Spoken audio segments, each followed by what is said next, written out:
Hello everyone, कैसे हैं आप सब और कैसा रहा आपका आज का एग्ज़ाम।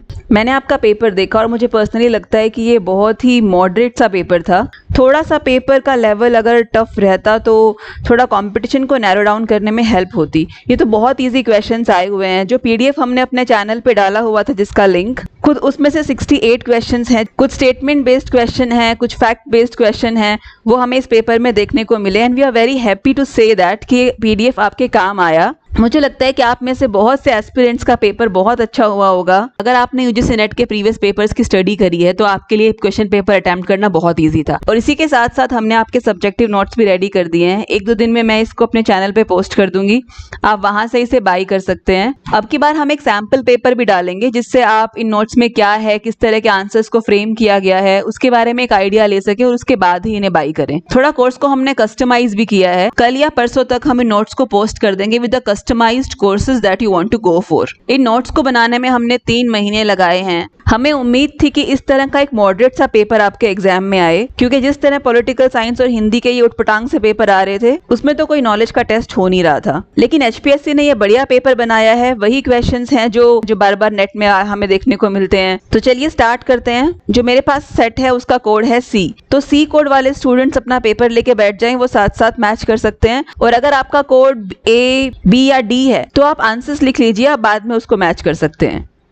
फर्स्ट क्वेश्चन है, which of the following poems is not written by Emily Dickinson. इसमें एक वर्ड है नॉट रिटन बाय। हो सकता है कि जल्दबाजी में आपने रिटन बाय पढ़ के इसको गलत टिक कर दिया हो, लेकिन यहाँ पर जो नहीं उन्होंने लिखी है हमें उसके बारे में बात करना है। Because I could not stop for death, ये तो आपके सिलेबस में दे भी रखी है एमिली डिकिंसन की। Tell all the truth but tell it slant, ये भी डिकिंसन की पोयम है। सक्सेस इज काउंटेड स्वीटेस्ट, ये आपका सिलेबस का पार्ट भी है। नथिंग गोल्ड कैन स्टे, ये डिकिंसन की पोयम नहीं है, ये रॉबर्ट फ्रॉस्ट की पोयम है। तो इसका आंसर है D. Next question, fool said my muse to me, look in thy heart and write, who among the following poets has written the above line. इसका आंसर है बी, फिलिप सिडनी। और ये Philip Sidney की एस्ट्रोफेरन Stella वाली poem से ली हुई line है। नेक्स्ट क्वेश्चन है, अलोन अलोन ऑल अलोन, ये पोएम आपने अपने मास्टर्स में पढ़ी हुई है तो आप इजीली इसको आइडेंटिफाई कर सकते हैं। ये है the rime of ancient mariner, मतलब ऑप्शन बी इसका राइट आंसर है। Question number 4, in which poem the following lines occur, are true love let us be true. अगर आपने ब्राउनिंग को अच्छे से पढ़ा है तो ये जो लाइन है ये उनकी फेमस पोएम डोवर बीच से ली हुई है। नेक्स्ट क्वेश्चन है, the pattern of variation in pitch in speech are known as, pitch में राइज और पिच में फॉल होने का जो वेरिएशन है उसको हम लोग फोनेटिक्स में पढ़ते हैं और उसको कहते हैं इंटोनेशन। तो इसका आंसर है C. Question 6, match the list, tragedy of the whole truth, ये हक्सले का टेक्स्ट है। द हीरो, ये टॉमस कैरलिल का टेक्स्ट है। साइंस एंड वैल्यू, ये बर्टन रसल का टेक्स्ट है। और इम्परफेक्ट सिंपैथीज, ये चार्ल्स लैम्ब का टेक्स्ट है। तो इसका आंसर है C. Which is not one of the 3 segments of Ars Poetica. आपको पता है कि इसके 3 सेगमेंट्स थे। पहले सेगमेंट का नाम है पोइसिस, जिसका मतलब होता है सब्जेक्ट मैटर। दूसरे जो सेगमेंट है उसका नाम है पोइमा, जिसका मतलब होता है फॉर्म। और जो तीसरा सेगमेंट है उसका नाम है पोइटा, जिसका मतलब होता है द पोएट। इसका मतलब ये है कि हमारे पास ऐसा कोई सेगमेंट नहीं जिसका नाम पोइसा हो। इसका आंसर बी आएगा। Who among the following critic has written Principles of Literary Criticism? ये बहुत ही सिंपल सा क्वेश्चन है और इसका आंसर है I.A. Richards. The study of production, transmission and reception of speech sound is known as, very easy question, हम ये तीनों तरह की स्टडी करते हैं फोनेटिक्स में। तो इसका आंसर है D. Question number 10, which is the mother of all रस, जितने भी रस हैं उनमें सबसे ज्यादा इंपॉर्टेंट या कौन से रस में से सारे रस निकले हैं। तो उसका आंसर है श्रृंगार रस। Which of the following is not true about ode as a poetic type. Ode is not of Greek origin, गलत है ये, क्योंकि ओड जो है वो तो ओरिजिनेट ही एंशिएंट ग्रीस से हुआ है।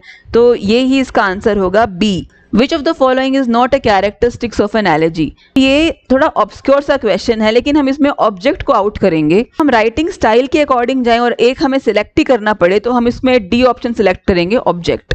Which of the following ballads is written by John Keats. ये भी बहुत ईजी है, la belle dame sans merci, क्योंकि हमने ये अपने ग्रेजुएशन में या फिर मास्टर्स में आपने ये टेक्स्ट पढ़ा होगा। 14th question, which of the following is a mock epic. Easily we can identify the rape of the lock, इसलिए इसका आंसर है B. Question number 15, which of the following stanza form consist of 9 lines, the first 8 being iambic pentameter and the last as Alexandrine, और इसका answer है the Spenserian stanza. Question number 16, which of the following is not true? Statement A, statement B बिल्कुल सही है, लेकिन statement D गलत है, क्योंकि जो डेक्टिलिक मीटर होता है वो ट्राइसिलिबिक होता है, ना कि disyllabic. Question number 17, who has written the essay the laugh of Medusa? Very common, very easy, frequently asked question, और इसका आंसर है Helene Cixous. Question number 18, which of the following is not correct? Gay and lesbian studies does not challenge the notion of normative sexuality. ऐसा बिल्कुल नहीं है, they do challenge the notion of normative sexualities, तो इसका answer है D. Question number 19, Who has written the book Post Colonialism, a very short introduction? ये question भी हमारे पीडीएफ में था और इसका आंसर है रॉबर्ट जे.सी. यंग। और मैंने आपको बताया भी था कि इसके अंदर 197 से लेके 200 पेजेस हैं और एक बहुत ही कंसाइज सा वॉल्यूम है जिसमें बहुत सारे जो पोस्ट कॉलोनियल की थियरिस्ट हैं उनकी बात की गई है। Next question, who has written the politics of post modernism? ये भी बहुत फ्रीक्वेंटली आस्क्ड क्वेश्चन है, बिल्कुल आसान सा क्वेश्चन पूछ रखा है और इसका आंसर है ए, लिंडा हचियन। लिंडा हचियन के बारे में आप जानते हो कि आपने पढ़ा होगा कि कंपैरेटिव लिटरेचर से एसोसिएटेड हैं ये, और ये इनका जो टेक्स्ट है ये 1989 का पब्लिश्ड टेक्स्ट है। Who has written the interpretation of dream? Again frequently asked question, and the answer is B, Sigmund Freud. Question 22, which of the following has not discussed by Matthew Arnold in Study of Poetry? अगर आप इनको read करेंगे, Study of Poetry अगर आपने पढ़ी हुई है तो आप आइडेंटिफाई कर सकते हैं कि हिस्टोरिक एस्टिमेट की बात उन्होंने करी है, रियल एस्टिमेट की बात भी उन्होंने करी है इस टेक्स्ट में, पर्सनल एस्टिमेट की बात भी करी है, लेकिन पोइटिक एस्टिमेट क्या है ये उसमें है नहीं, ऐसा कुछ उसके अंदर हम पढ़ते नहीं है, तो इसका आंसर है D, poetic estimate. Which of the following is not true about plagiarism and ethics in research? ये जो टॉपिक है ये हमने लास्ट वीडियो में डिस्कस ही किया था और आई एम वेरी ग्लैड कि ये क्वेश्चन आया, और क्योंकि हमने बात करी थी इसके बारे में, तो आप आइडेंटिफाई, अगर आपने वो वीडियो सुना है तो आप पहचान लेंगे इसका आंसर। अब इनमें से क्या ट्रू नहीं है? इसमें से ए स्टेटमेंट ट्रू नहीं है कि प्लेजरिज्म ब्रीच नहीं करता एथिकल कंडक्ट को, डेफिनेटली करता है वो ब्रीच, इसलिए इसका आंसर ए है। Question 24, who among the following has written the book journey down a rainbow? Question, और इसका आंसर है J B. Priestley. Question 25, which is not the focus of British cultural studies? तो यहाँ हम ऑप्शन सी को सही मान के चलेंगे। Question 26, which of the following is true? A linguistic sign is not a link between a concept and a sound pattern. ये तो गलत है क्योंकि it is a link between, yes. The signifier is the concept और meaning associated with the signified, ये statement गलत है। The signified is the physical appearance of a sign, ये भी गलत है क्योंकि सिग्निफायर का मतलब होता है physical representation of a sign और सिग्निफाइड का मतलब होता है कॉन्सेप्ट और मीनिंग दैट सिग्निफायर रिप्रेजेंट्स। तो इसका आंसर अब डी है, डी बचा है। A linguistic sign is a link between a concept and a sound pattern, yes, this is the answer. Question 27, sir William Jones of 18th century was a orientalist educationalist, did not learn Sanskrit and Persian, did not do research into classical traditions of India, reintroduced the natives to their new cultural and antiquity. देखिए sir William Jones जो है उन्होंने India पे study करी है और वो India को प्रेज करते हैं, तो इस क्वेश्चन का आंसर है डी कि स्टेटमेंट नंबर 4 और स्टेटमेंट नंबर 1 ये दोनों बिल्कुल सही हैं। Macaulay's Minutes of English Education was introduced in India in 1835। ये डेट हमें याद कराई जाती जब हमें इस टॉपिक पे पढ़ाया जाता है। So option A 1835 is the right answer। When was the essay The Art of Fiction by Henry James published? ये भी आप याद करके गए होंगे, मुझे उम्मीद है इसका आंसर नोट्स में भी था, और इसका आंसर है 1884 बी, 24 अप्रैल 1884 इसका राइट आंसर है। Question number 30, who is the biological father of Oedipus in the play Oedipus Rex? ये भी हमने अपने जो लेक्चर्स प्रिपेयर करे थे उसमें मैंने डिस्कस किया हुआ है, नोट्स के अंदर भी इस क्वेश्चन का आंसर है and the answer is lies. Question number 31, which of the following is correct statement in reference to the play Waiting for Godot? Lucky is a slave to Pozzo, yes, answer is D. Question 32, who among the following character in The Duchess of Malfi was engaged as a spy by Duke Ferdinand for spying on the Duchess? आपने ये पढ़ रखा होगा text, very easy question, frequently asked question, and the answer is A, Bosola. Question 33, how are the characters Willie and Charlie in the play Death of a Salesman related to each other? अगर आपने ये text पढ़ा है तो आपको पता होगा इसका आंसर है बी, वो नेबर्स थे एक दूसरे के। Question 34, Which of the following themes has been portrayed in the play अभिज्ञान शकुंतलम? ये भी थोड़ा ऑब्सक्योर सा क्वेश्चन है। थीम ऑफ लव, यस, उसमें हमें देखने को मिलती है। Theme of power of fate, ये भी हमें देखने को मिलती है। थीम ऑफ ड्यूटी, पूरा प्ले ही उसी के ऊपर बेस्ड है। थीम ऑफ एग्जाइल, मुझे लगता है कि ये भी उस प्ले में है, थीम ऑफ एग्जाइल भी। कैसे है? क्योंकि एक तो इसमें जो यक्ष है उसके एग्जाइल की बात हुई है। जब यक्ष हिमालय में जाते हैं तो वो एग्जाइल ही तो है। दूसरा, जब शकुंतला को दुष्यंत रिजेक्ट कर देते हैं क्योंकि उसके पास रिंग नहीं होती, तो भी तो वो एग्जाइल में जाके ही रहती है। तो मुझे लगता है कि थीम ऑफ एग्जाइल भी इसका पार्ट होना चाहिए। पर अगर हमें एक ही सिलेक्ट करना है तो लेट्स सिलेक्ट बी।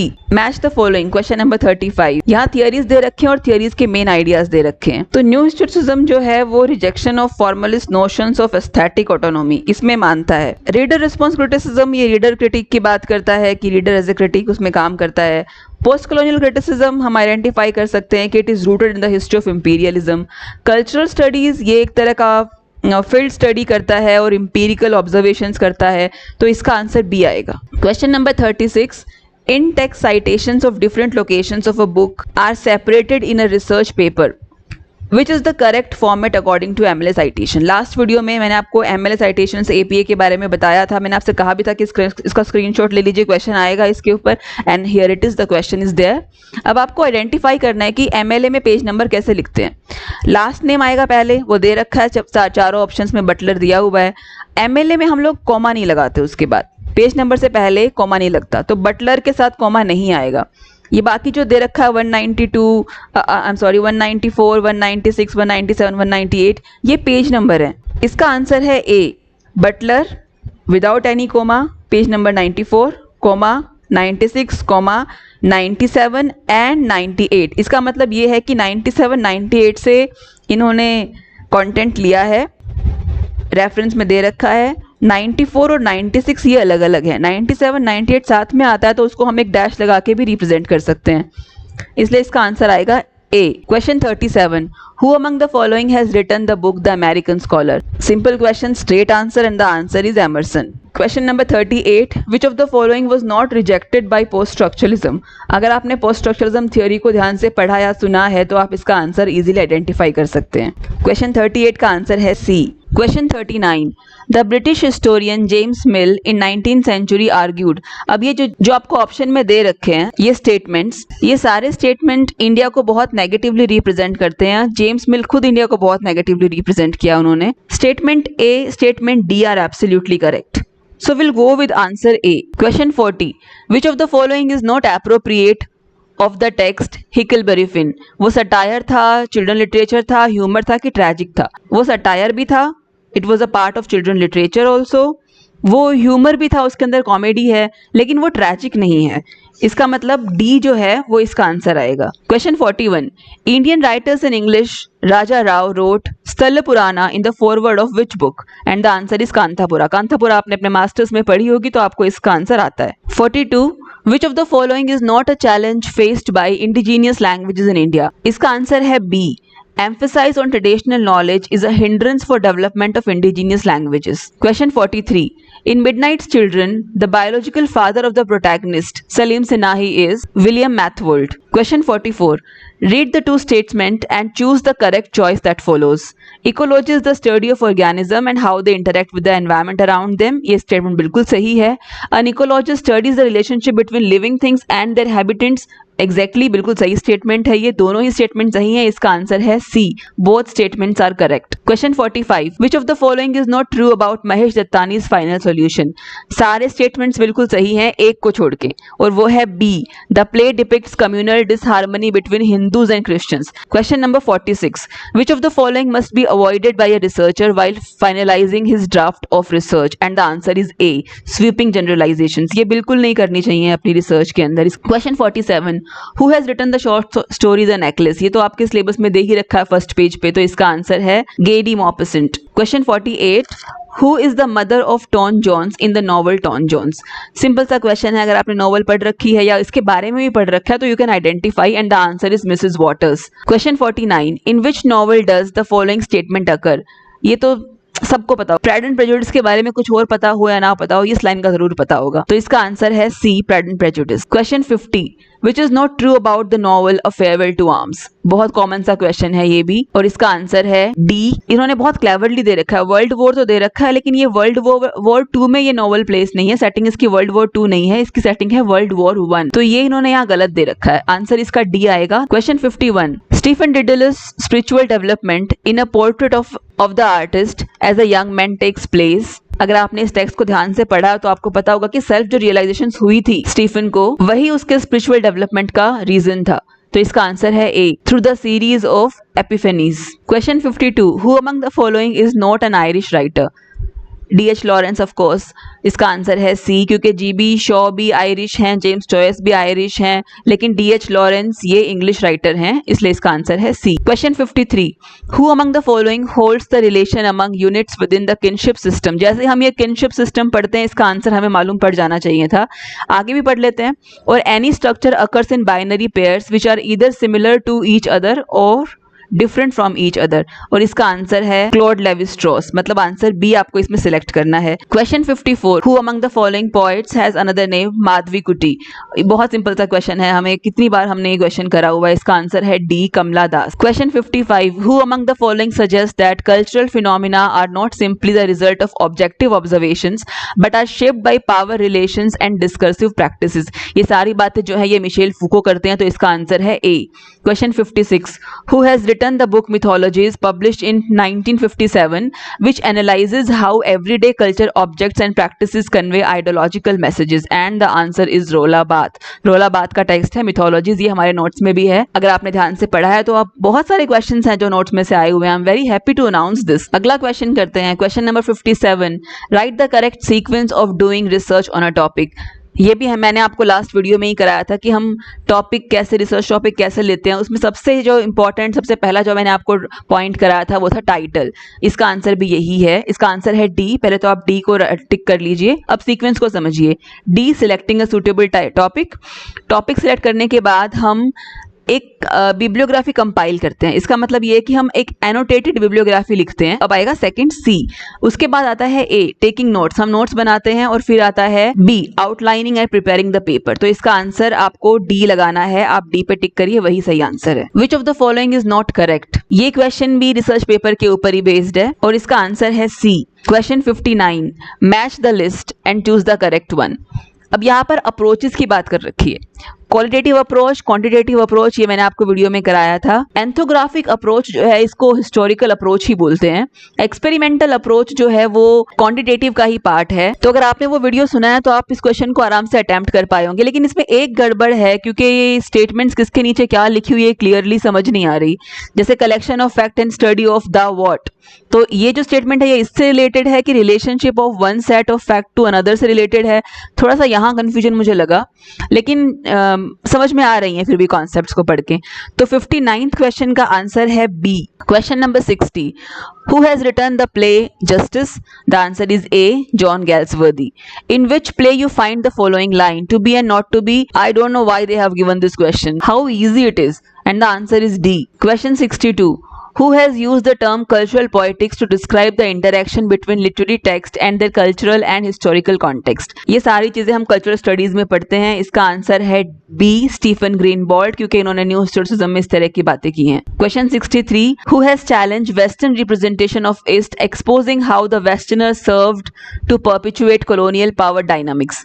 देखिए, Michel Foucault, Homi Bhabha, Edward Said, इन तीनों ने इस तरह की बातें करी हैं, लेकिन क्योंकि हम लोग जो मेन फिगर है उसको सिलेक्ट करेंगे तो आंसर है इसका D, Edward Syed. Question 64, who examines how culture shaped our understanding of identity, particularly in relation to race, ethnicity and class? जैसे ही हम स्टेटमेंट पढ़ते हैं आंसर हमारे माइंड को स्ट्राइक करेगा। The answer is C, Stuart Hall, क्योंकि उन्होंने इस पूरी थ्योरी को डेवलप किया था। Question 65, who has explored working class culture in 1930s and 1940s, showing how mass culture influenced and shaped individual lives? And the answer is D, Richard Hoggart. वो तो Richard होगार्ट यहाँ पे दिया हुआ है, लेकिन उसके अलावा अगर जॉर्ज ऑरवेल या रेमंड विलियम्स भी दिया होता तो भी हम उनको सिलेक्ट करते। Question number 66, which of the following is not the correct reason of Nora leaving her husband towards the end of the play A Doll's House? मान लीजिए कि आप डॉल्स हाउस पढ़ के नहीं गए, तो भी इन ऑप्शंस को पढ़कर आपको आंसर समझ में आ गया होगा। आंसर है इसका डी। तीनों ऑप्शन बाकी के जो हैं वो बिल्कुल सिमिलर हैं, और जो डी ऑप्शन है वो बिल्कुल अलग है। ये भी एक लॉजिक हम अप्लाई कर सकते हैं, लेकिन वैसे अगर आपने ये प्ले पढ़ा है तो आपको इसका रीजन पता है। Answer D. Question 67, which statement is not true about the play arms and the man? इसका सही आंसर है C, the play is a tragedy, क्योंकि नॉट ट्रू पूछ रखा है play is not a tragedy. आप इसको रोमांटिक कॉमेडी बोल सकते हो, आप इसे कॉमेडी बोल सकते हो, लेकिन ये ट्रेजेडी बिल्कुल नहीं है। ये फ्यूटिलिटी ऑफ वॉर को दिखाता है, yes. Every one is a liar, ये बताता है, yes. The play exposes hypocrisy of human nature, yes, but it is not a tragedy, so the answer is C. 68 which is not correct about the novel house of mister Biswas. देखो बहुत सारे अब not correct वाले question इस paper में आए हुए हैं, कंफ्यूज कर सकते हैं या उन स्टूडेंट्स को जो फटाफट पेपर पढ़ने की आदत जिनकी होती है वो ये नोट वर्ड मिस कर सकते हैं बीच में। तो क्या सही नहीं है, इसका आंसर है C. VS Naipaul has portrayed Trinidad as monocultural society, ये उन्होंने बिल्कुल नहीं करा है। Question 69 who has written the book the foundation of Indian culture. Very straight very simple question, the answer is D, Aurobindo. Question 70 which of the following is an autobiography। Again very straight very simple question, option D long walks to freedom, और ये Nelson Mandela का autobiography है। Question 71 which is one of the themes in wings of fire. Wings of fire में option B, option C, option D, इन तीनों की बात की गई है, लेकिन एक चीज की बात नहीं की, the role of women in society, ये इसका थीम नहीं है, तो हम ऑड वन आउट करेंगे और 71 का आएगा option A the right answer. 72 which one of the following is the opinion of Aristotle. आपने अगर पॉलिटिक्स पढ़ा है तो आपको इनके आंसर पता होंगे, इसका आंसर है option D. Question 73 who among the following critic has stated that poetry is the breath and finer spirit of all knowledge.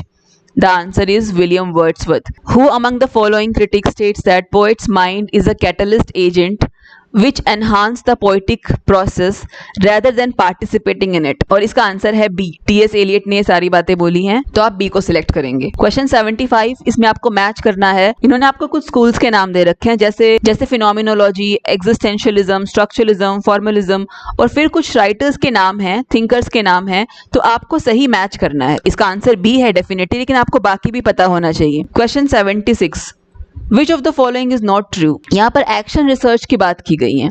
Action research में क्या क्या होता है वो आपको ऑप्शन ए, बी और सी में दे रखा है, जो कि सही है, लेकिन जो गलत है वो है option D. Action research is not limited to project carried out by teachers in educational setting. Question 77 who among the following critics pioneered the notion of infantile sexuality, and the answer is Sigmund Freud. Question 78 who has written the book gender trouble. जैसे ये इतना सा आप पढ़ोगे you know the answer, Judith Butler is the right answer of this question, यानी कि option D आप select करेंगे। Question 79 given below are two statement. दो स्टेटमेंट दे रखी हैं, जेंडर स्टडीज के ऊपर दो स्टेटमेंट दे रखी हैं, दोनों ही स्टेटमेंट बिल्कुल सही हैं। इसका आंसर है ए, बोथ स्टेटमेंट्स आर करेक्ट, क्योंकि जो सेकंड स्टेटमेंट है it examines the oppressive history of gauge, lesbian and other erotic groups. कुछ लोग इसे गलत कर देंगे कि बी सही नहीं है, लेकिन क्वेयर स्टडी भी जेंडर स्टडीज का ही पार्ट है, इसलिए हम दोनों स्टेटमेंट को सही मानकर चलेंगे। Question 80 match the two list in the following. अगर आपने फोनेटिक्स पढ़ा हुआ है तो आपको ये सारे टर्म्स के बारे में पता होगा, तो इसका आंसर है A. Question 81 in which Shakespearean play do you find the character Portia. आगे मैं नहीं रीड करूंगी because you know the answer, answer is C the Merchant of Venice. Question 82 how many pilgrims are there in Canterbury Tales by Geoffrey Chaucer. Again ये पढ़ने वाला question है ही नहीं, the answer is 30। Name the essayist whose prose style is aphoristic. अगर आपने graduation में ढंग से बेकन पढ़ा है तो आपको पता होगा इसका आंसर है Francis Bacon. Question 84 which of the following is true. ये भी फोनेटिक्स से क्वेश्चन आया है। A vowel is a sound that needs an open air passage in the mouth.